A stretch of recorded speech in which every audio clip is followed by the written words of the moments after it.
Hello, everybody, and welcome back to the Transgender School podcast. We have a very special topic for you today that's a little different from what we normally do, and we're really excited to talk about it. And I'm a little nervous to talk about it, to be honest, because Jackie and I didn't prep a lot for this, and we're going to share just honestly from our experiences about parent-child or parents and their adult kids conflict and what causes those conflicts, and maybe we'll come up with some tips now that Jackie's older, 24, right? We've kind of navigated some rocky waters over the years and see if we have some tips. Now, I have prepared for this in a couple ways. I've read a bunch of articles and found them fascinating. So I'm going to bring up some of the things that I found in the articles, but I also was a communication studies professor for 28 years. So talked a lot about this in the classroom. Jackie, what are you thinking about the topic? How are you feeling about talking about this?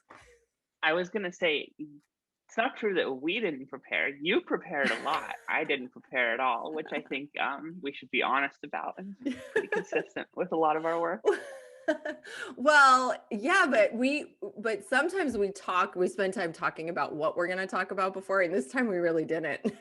Yes, that's Which true. I think That's true. We didn't really it's do kind any of prep on cool. this one.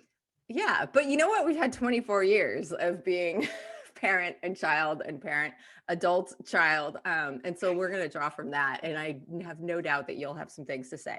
So what Oh, I you're want to probably going to do, wish you gave me a list of things not to talk. well, we can always edit. We don't want you to know that we do edit. We rarely edit actually, but we can if something really, problematic comes out, but probably I you're going won't to let get, her. I won't let her edit out any of the good stuff on this one. we want to I'll give you make the sure it raw all stays truth. in.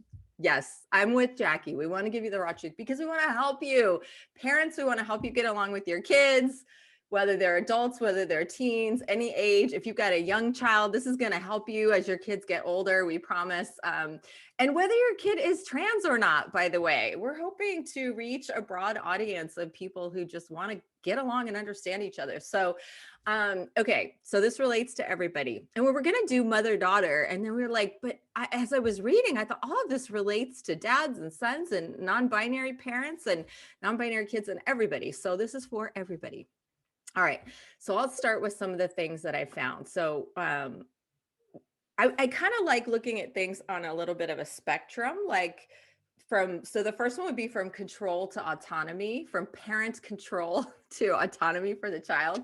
And so in a lot of the reading I did, it said that one of the biggest tensions between parents and their kids is that parents have a tendency to want to control everything, right? And that when their kids are young, they want to pick what sports they play or that they play sports in general, or they are super involved in their kids' lives, in their academic choices, in their friends, in their everything, their activities, and that as kids grow older, they really feel a need for autonomy and they need to develop their unique identities and do the things that they feel called to do and that they're interested in doing. And that this tension is constantly creating challenges for parents and kids. What do you think about that? And go for it. Tell whatever stories you want, because I'm sure I've been a controlling parent and I still am in some ways and I don't want to be. So go ahead, Jackie.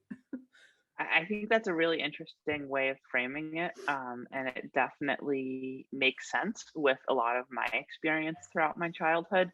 I think that for as long as I can remember, I always had a sense of wanting some autonomy, and that definitely only got stronger as I got older.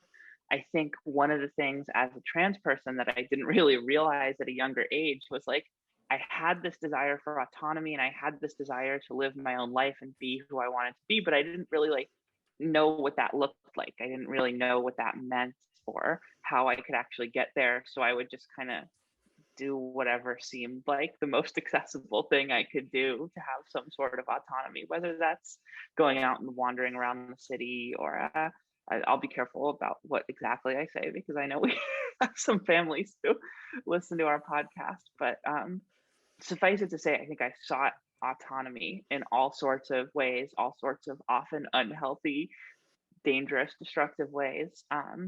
And I know it's a cliche, and I know a lot of trans people probably have a similar story, but I think a lot of that for me was trying to figure out getting to that point of, oh, this is who I want to be.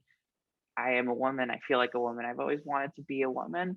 And that's the autonomy I was really looking for. And some of the other stuff was fun and interesting and everything in between. But that autonomy really, that desire was always there. It just took me a long time to figure out what I was really looking for.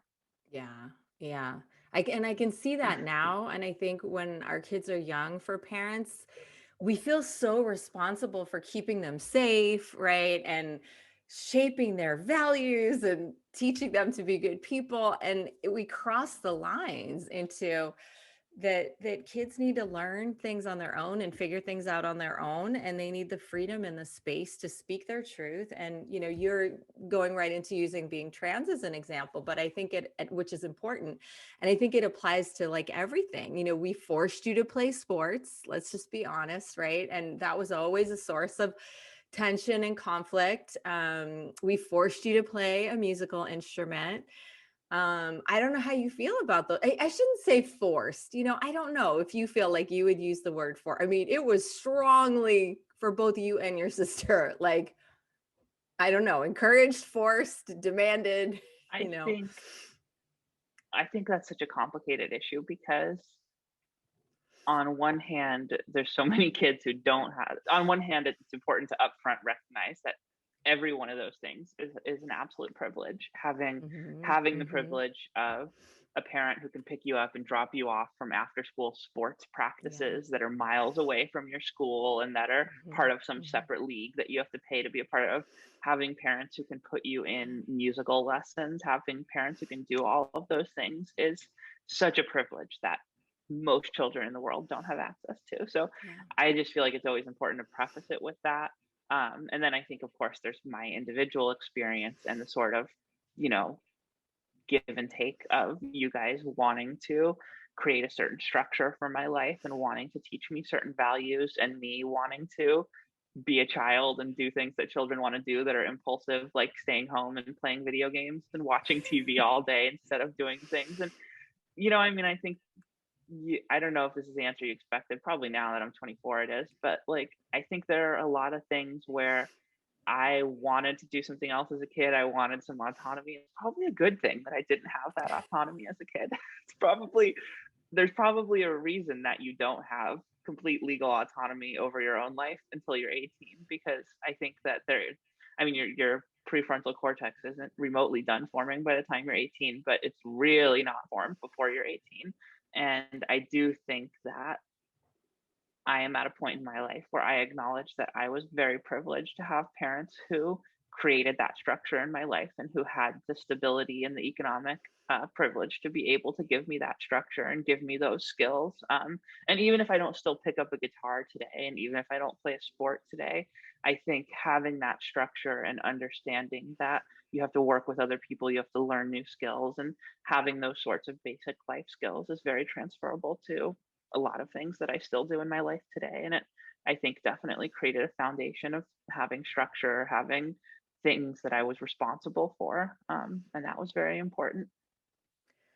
Well, But thank you for saying that. Yeah, go ahead. again, there's also always going to be, and I know that's not necessarily the answer we're looking for this podcast, but I do think it's important to say. But I think there's always going to be conflict through those things, and I think that's part of the process. And some amount of conflict between parents and kids is probably healthy. I think Yeah. it's actually really dangerous for parents to never have conflict with their kids. I mean, I've had friends whose parents tried to prioritize being friends with them over parenting them, and it really wasn't good. And I think there's an important distinction to draw when it comes to being trans, because when it comes to something like having your kid play a sport, if they are able-bodied and you have the privilege to have them play a sport even if they don't want to, there's a big difference between those two things. If your kid is trans, that's something where no matter how young they are, you don't have authority or power over that. That is absolutely their own thing to determine. And I think it probably wasn't the guitar lessons or the lacrosse or the soccer or the baseball. It was you not letting me cut my hair and you not letting me get my ears pierced. And those things that I may not have realized were me trying to present in a more feminine way, but were just intuitive desires to express myself that I had that were not allowed. And so I think there's a really important point in drawing a distinction between allowing your child to express themselves and allowing them to be who they are and to express their own identity, but also creating some sort of structure and some sort of sense of responsibility in their life, even if they're not always happy about it. And those are two very different things. And you have to try to do both of those to the extent possible. Yeah, those are excellent examples, Jackie. I think that really clarifies that the lines are blurry and it's hard to figure these things out. And when you're a parent, sure, there are all kinds of books and guidelines, but you have to find your own way. And each child is so different. As we know, you and your sister could not be more different human beings, right? But we have to adapt to our child, and we have to figure out where those boundaries are of, yes, this is keeping my child safe, or exposing them to positive opportunities and things that will help them develop as a person, versus controlling who they are and what they need. And I always say, if I could go back, I would have said, and I know so many parents now with trans young kids who are like, I always said, grow your hair, wear a dress, whatever, wear whatever you want. And that's one of my biggest regrets, is that I didn't understand that at the time. So I did, you are unique, Jackie, because you are so strong and you push so hard. You'll admit that, right? Like when you want something. And so I don't know if you remember, but there was a long period where you had long hair. And I never in a Mhm. million years thought it could be because you were trans. Like, as we've always said, I had no idea until you came out and you were 19. Now looking back, it's like, duh, there were, Well, of and I course I should remember have thought that. I remember having a specific fight over how long my hair was allowed to be. Is Hmm. you would let me grow it longer than you wanted me to. And this is you and dad. I'm not just putting this all on you. You would let me grow it longer than you wanted to let me grow it, but you wouldn't let me grow it as long as I wanted to grow it. Because I wanted Hmm. to just let it keep growing and see how long it could Yeah. get. And that was Yeah. never on the table, even remotely. Yes. Yes. It got to a certain point, not as long as mine is right now, or, No, it you're, got to just bare the yeah. absolute limit was once it started to get to, like, anywhere near my shoulders, it was Yeah. absolutely you I had to have get it cut, pictures of you and with it, I def all the way down. yeah. But yeah. Yeah, I know, I know. So hopefully that's instructive on control versus autonomy, right? Some of our personal thoughts and experiences, you have to take what you will from it. If I could go back, I would have been less controlling, and that would have helped Jackie, or we don't know, but I suspect that that might have helped Jackie to come out earlier, and not have to grapple with this for so long, and come out at 19. So that's our take Well, on and that. I think part of what you're seeing us do right now for the audience, with this back and forth over, I let it get that long, no, we let it get that long, is really important to identify. And this is something that I have seen almost universally when talking to friends and loved ones about their experiences with their parents, is there's always going to be two completely different subjective memories of the experience. Yes. Um, Yes. and I have found that in most cases, when a kid will bring up something that was traumatic for them as a child that a parent said or did, the most common response that they get from a parent, and parents, this is really important because it just goes to show how subjective it is, and the truth is probably somewhere in the middle, but this is not a good way to respond, is I don't remember that. Yeah. That's the response that Yeah. kids, especially queer kids, almost universally get when they Yep. bring up an early experience of being invalidated or being controlled or having their identity controlled by their parents. The Yeah. response is almost always universally, I don't remember that. And the truth may be, I don't remember it that way, or I don't remember it because I don't want to remember it. But Yeah. just hearing that I don't remember it, I know that's something that really stings for a lot of queer people. And so that's a good thing for parents to be aware of as well. Yeah. That's really helpful. I don't know if you've said that to me before, I Jackie. don't think that's something that we've run into a lot. I think you've been pretty open about acknowledging it. That's more something that I've noticed, like Okay. parents who are really maybe wanting to think they're accepting or are Yeah. still holding some really not accepting beliefs, or maybe not wanting, maybe they're accepting now but they're not wanting to own up to what happened in the past in the way that you Yeah. have, and I know it's been very hard for you to do. I think that's a common way to do that is I'm accepting now, but no, I don't remember that. That didn't Right. happen the way you think it did. Right. And I think it's important to not do that to your kids. So, do you think it's helpful or healing in some way for the parent to acknowledge that? I do. I know it wasn't easy for you, but I mean, I really do think the fact that we can sit here today and you can say the way I responded when you first came out, and obviously we've had this conversation a million times, so I don't need it anymore. But like having that conversation where you said to me, like, I'm sorry and this was wrong. I should have been more accepting. I shouldn't have responded this way.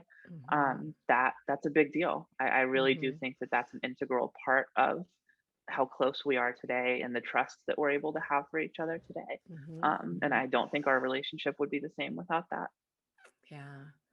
And I just want to say to parents out there, you can always do that. It's never too late. I mean, we can't guarantee that it will repair things to the extent that it has for Jackie and me or for anybody else, but you can try. You can always say I'm sorry. You can always say I posted something on social media that I found that I really liked that was something about like you don't have to be ashamed to admit that your choices before were coming from a place of ignorance. You didn't know. When you know better, you can do better. All those cliches, like we can always say that. And why not? It's all about the having the I think every parent wants to have a loving, close relationship with their kids.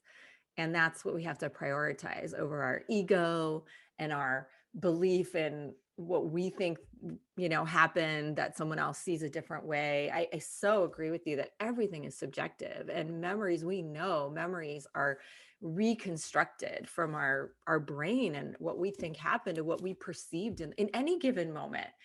We're having a totally different experience. So we're going to remember it differently, and I think it's really important to remember those things. And what we're talking about now kind of really nicely leads into the next kind of continuum or spectrum that came to me. And I'm using my own language on things. There was a lot of academic language, but I just want to talk about it informally. That to me, I would describe as affirming versus critical. Mhm. And this is one that makes me cringe to even talk about. And then I'm really curious what you're going to say because I think I was critical. I think I could be pretty critical. And I like to see, it's like also these issues really get at like how we define ourselves in the world versus how we really are and how I like to present myself. Like people who know me, I think I like to present myself as very kind and nice and right. I was the professor who my students could talk to. And, I want to be the cool, fun mom who's nice to everybody. And yet the truth is, like when we talk about things like what you said about your hair, I'm sure it's very critical. And I'm sure I told you a million times, like, oh, you would look so much better with short hair. It doesn't look good. Do you really want to wear those clothes? I mean, whatever, critical of your effort in school, critical of everything in your life. And I just don't understand that because I love you. I think you're amazing. I think you've always been amazing. Why is there this drive for parents to like nitpick their kids versus just and this is what was in the literature, Jackie, that like if you want to have a good relationship with your kids, and most of our relationship with our kids is as adults, like that 18 years goes by like this, people, trust me. And when they're 18, if you've been like critical and judgmental, they're not going to want to hang out with you anymore when they don't have to. This is hard stuff. And I'm in this new stage where it's like, oh man, I was so critical. And why can't we just be affirming? And if they like it, it's fine. If it's not going to kill them, if it's not dangerous, if it's their choice, if it's clothes, whatever expression, why can't we just be or their choice of sports or major, whatever? Like I had so many students in college that were like, oh, my parents are disapproving of my major. Like that's what you love and what you want to do. It sounds crazy to me now. What do you think about all this, Jackie? Affirming versus critical? I think that we project onto other people, especially the people closest to us, the things that we feel about ourselves and our own insecurities. Mm, So I think as much as you may not have wanted to be critical to me, I think the reason that people correctly perceive you as a very nice, generous, kind person is because I think you and a lot of other people, particularly women, are socially conditioned to be very hyper aware of how you're perceived. And I think that that's something that a lot of mothers in particular experience. and experience transferring that onto their children, especially their daughters. But even you thought I was your son, you still clearly transferred that onto me to a degree. But I think it's not your fault as an individual. I think it's just how we are as humans, is we have these insecurities and we tend to project them out onto other people. So if you are someone who thinks a lot about how other people perceive you and wanting to make sure that you are perceived in a positive way by other people, and you have a kid, then you're going to be really concerned about how people perceive your kid. And you are going to, in subconscious or kind of subtle ways, really project that onto your kid and try to control them in certain ways to affect how people do perceive them. And in the process, you'll teach them to be very concerned about how people perceive them. And they will either live the rest of their life like that, or they'll deal with it and get therapy and kind of move to a more moderate ground. You seem to have overcome that to a great extent, because you are honestly much better than me at this point in our lives about being your true self and not being as concerned about what people think of you. Or Yeah, maybe I that's think just it's my perception. I don't no, know. no, no, no. I think that's probably correct. I think yeah, it's not easy. I mean, that's probably one of the hardest things I've had to do, both with coming out and like Mhm, totally non-trans things, like just in my work. I mean, I mhm, my work, whether it's campaigns or whether it's policy work, can be very confrontational. mhm. And it's kind of the nature of the way I am, and the work I've chosen to do and the way I've chosen to live my life, that there are always going to be some people who don't like me, who think I suck, for lack of a better phrase. And I can't live every day thinking about those people and caring about what they think about me. Yeah, I have to have a inner sense of who I am that yeah, grounds me, that I yeah, am committed to. yeah. And that has to be good enough. Well, I admire that in you, and I think your dad was maybe more of an influence in that way, because I think he's more like you in that way. I So, think there's a balance there. yeah, which There's value in understanding how other people perceive you and being self-aware, and it's not completely a bad thing, but it is something that right, um can always be taken too far, like everything. And I think right, not caring what other people think about you can also be taken too far, to the point of not being right. self-aware and being, and not that you or dad go to the extreme. I think you're both very much in the same normal people realm, but I do think that both of those can be taken too far, and it's always Yeah. about finding some sort of balance there. Yeah, absolutely, absolutely.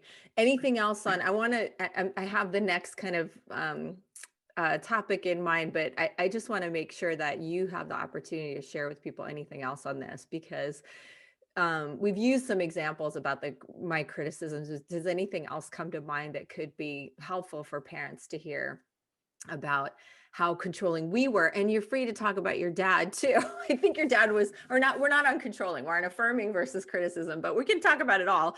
um I think your dad, you might, maybe not, but to me he seemed more critical and more controlling than I was. I So think there were any other, differences.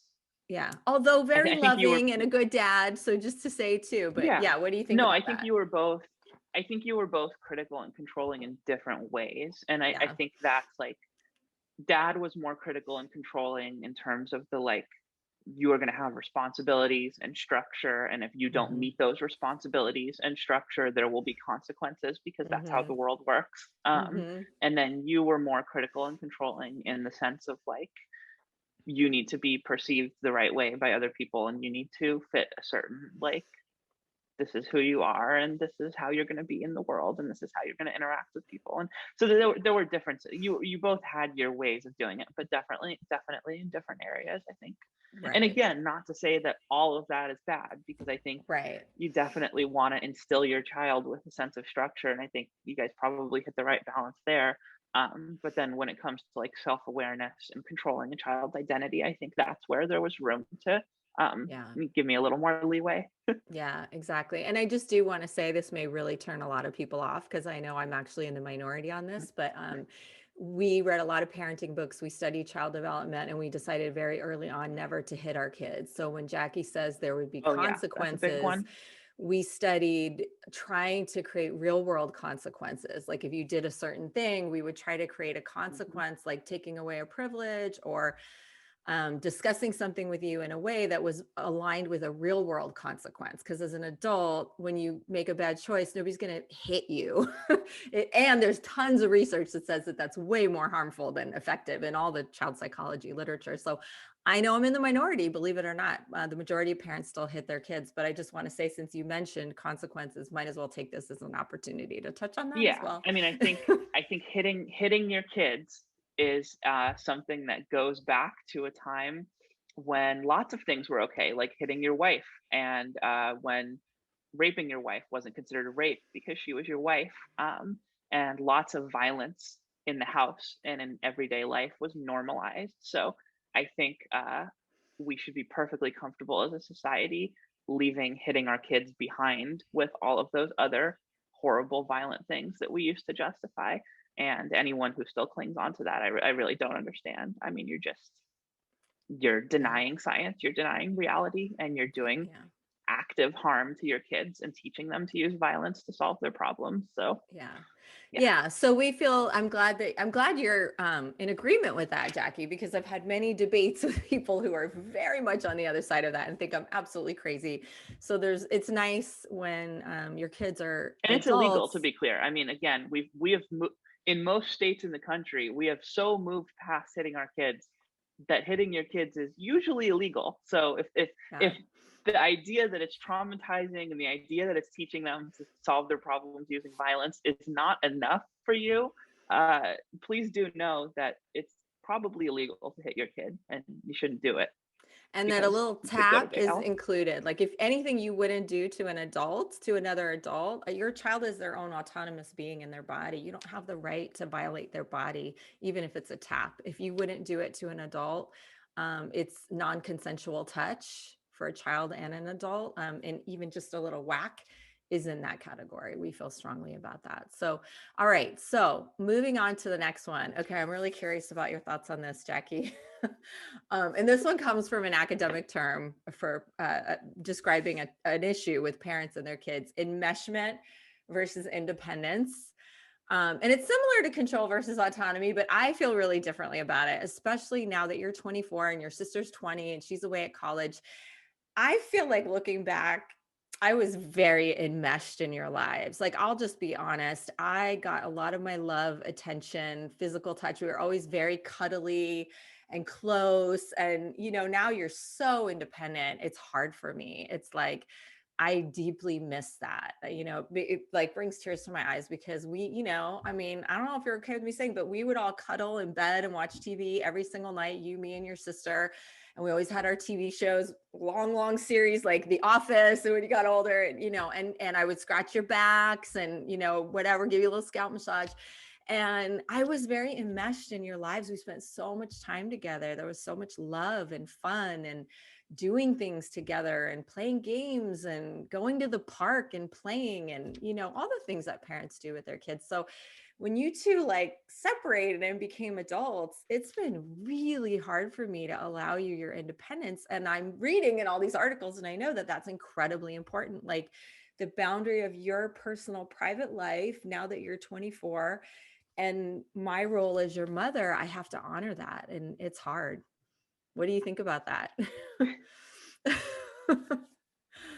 It's a good question. I think it's really, again, it's one of those things where it's a difficult balance. I mean, you obviously want to have a close, loving relationship with your kid, and you want to be there for them, and you want to be affectionate, and you want to, teach them that it's okay to hug and to have physical Hmm. affection and to, Hmm. like, all those things. It's really important. But at the same time, yeah, there's a certain point where the kid becomes an adult and like moves on with their life, and then I Yes. think that is probably, as you said, again, I really can't relate to this obviously, but I know that must be really difficult for parents.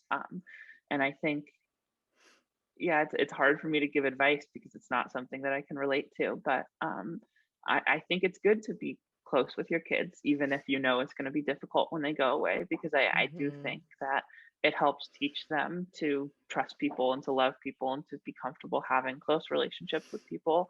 Mhm. And it's important to model that for your kids, definitely. But Yeah. always hard when they when they grow up and go away, for sure. Yeah. No, that's helpful. That is helpful. I guess this is more for the parents, and how to, Yeah. but your perspective is super helpful, and it's helpful to the kids too, because I think some parents really cross that line, and maybe I have as well. Like, I come to visit you and stay with you, and I check in. I try to check in and be like, is this okay? Like, I don't want to come visit every weekend and and be like, you're my best friend. It's like we have to have our own lives and really check in and allow our kids to have whatever space they need. And I hope you feel, and other parents are making their adult kids feel like they can freely say, look, I need more space. It's not cool, whatever. What do you think about that? I think that it's really, again, it's very subjective and it's very up to each parent and kid to kind of figure out what they are comfortable with. Yeah. I think there's some people who, like, I know who their mom is their best friend and they hang out every weekend, and like I think we have something between that and never seeing Yeah. each other or only seeing each other once, twice a year, which a lot of people also have. I think Right. we have something in the middle, and that's what works for us. And it's really up to each parent and up to each kid to make sure that they're having open, honest communication about how often they want to see each other and how much time they're comfortable spending together, and going from there. I think it's a very personal thing. It really depends a lot on where you're at in your relationship with your own parents. Yeah. And do you feel you can be honest about that, Jackie? Oh yeah, I think so. And I think Okay. it's also, I mean, like I think I am always happy to see you, and I think that's probably part of, we've always been very close, and I feel like, while we have our occasional fights or conflicts or whatever, I think those usually don't last, and we have always wanted to see each other very Mhm. often. Mhm. So I think it's a mutual thing in that sense, and I think, obviously I do set boundaries. Like if I have plans or if I'm working or Mhm. something on a Mhm. particular weekend, I will tell you that. Mhm. But I don't think, and this is why it's different and it's hard for me to tell other people universally, because I think Yeah. we have a very open, healthy, trusting relationship, and so there's not really a time where I'm like, oh, I don't want to see you.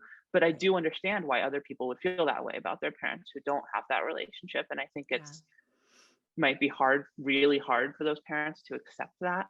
Yeah. But I do think it's important for parents to respect where their kid is at in their Yeah. relationship with them.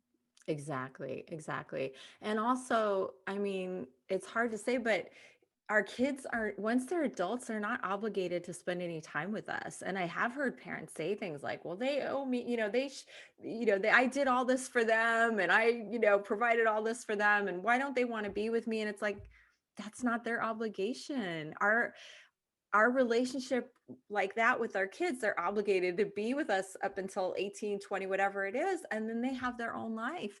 And so this is Oh, I why mean, the there's a lot of, relationship. Yeah, go ahead.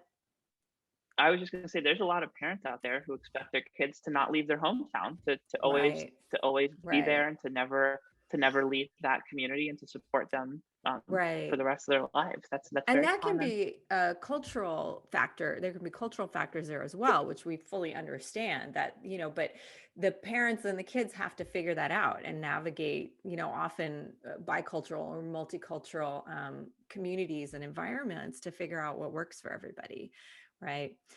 Well, and So again, a lot of this, yeah, again, we just have to say how so much of this comes back to economic privilege, and yes, the yes. fact that more 30-year-olds than ever are living with their parents today in Yeah, America is probably yeah, not a factor, or probably not a result of most 30-year-olds deciding with their parents that that's where they're at in their relationship and they really want to live with them.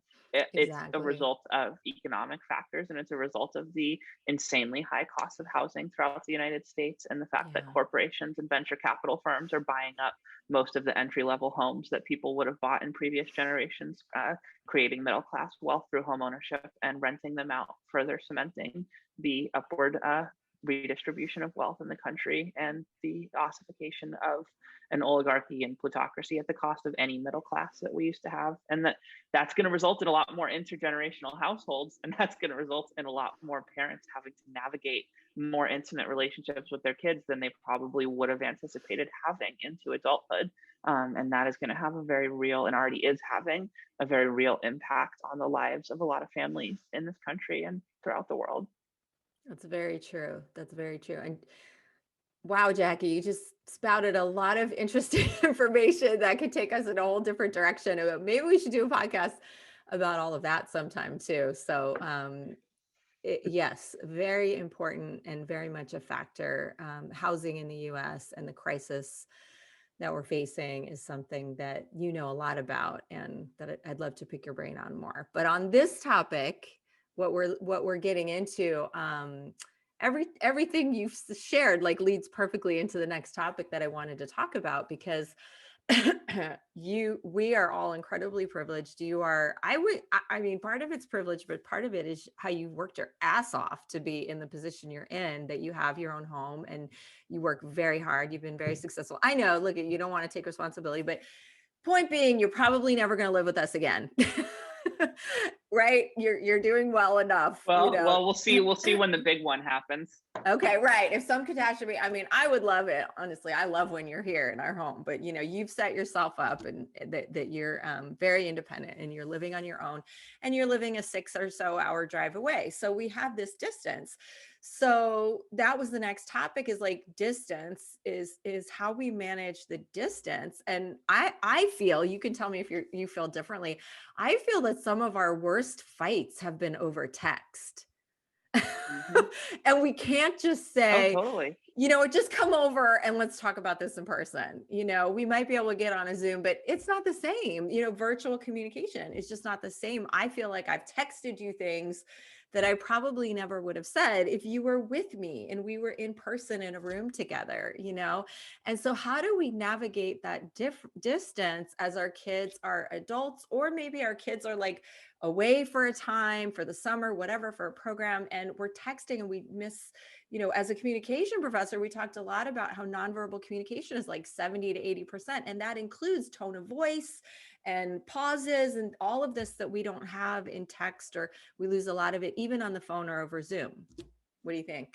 I actually think that you just identified, and I'm not even kidding, I think you actually just identified a subject for a whole other podcast episode, because I would love to do a whole episode, and maybe if we can try to find someone with some sort of expertise. I know you have expertise as a communication studies professor, but someone maybe who studies more specifically the impacts of digital communication and social media and texting and Zooming and all of these things on our lives, because I think that our tendency to filter our lives through social media and through our phones and through our computers is, if not the central factor, one of the central factors in a lot of the division we're seeing in our world, and a lot of in our country, and a lot of the breakdown in social cohesion, and a lot of the radicalization, and a lot of the harm to individual relationships that comes from that. I mean, there's so many news stories out there about people who fell into a crazy, and this goes so far beyond just, I mean, obviously the basic level is that you would send things to someone in a text or a tweet or a Facebook message or whatever that you would never say to their face, or even on the phone or on a Zoom. And that really harms relationships in a lasting way.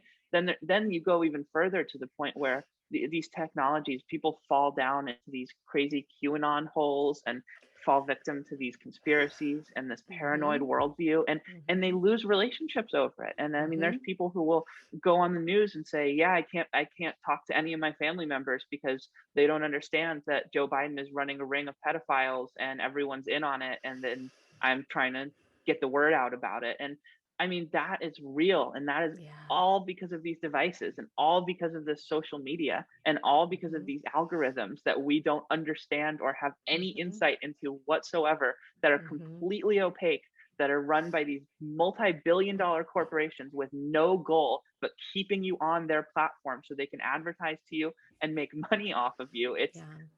I mean, it's driving us into some sort of dystopia. It's very Brave New World 1984-esque, with the ad thing in your room that you can never turn off. You can only dim it.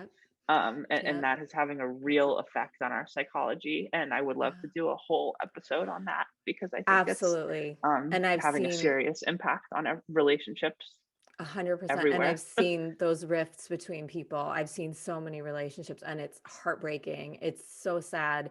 And it relates so much to what we talk about as well, because there's so much misinformation about transgender people on all these Mhm. platforms. And so all of the, not all, but so many of the haters and the people who are our adversaries, as we talked about in the last episode, are getting this misinformation from these sources. So it's Well, and incredibly again, I just relevant.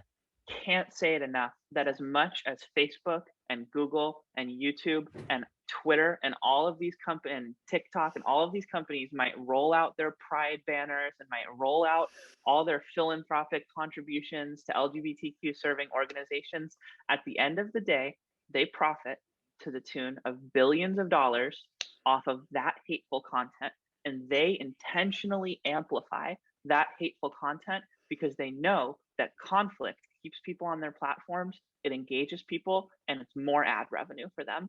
And at the end of the day, that's what they care about. So Jackie, how do we navigate that we still need to use all these platforms to get the message out about transgender school?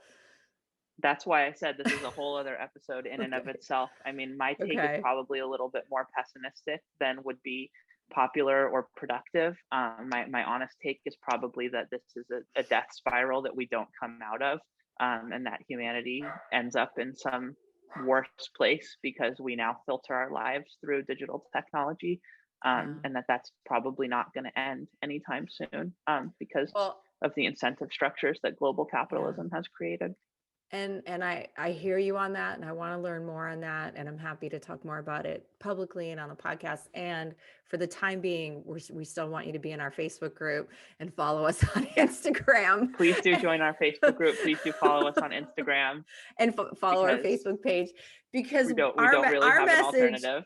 well, and our message is one of being affirming and knowledgeable and educated about the correct information. And that's why we are transgender school, and we have transgender school on all the platforms.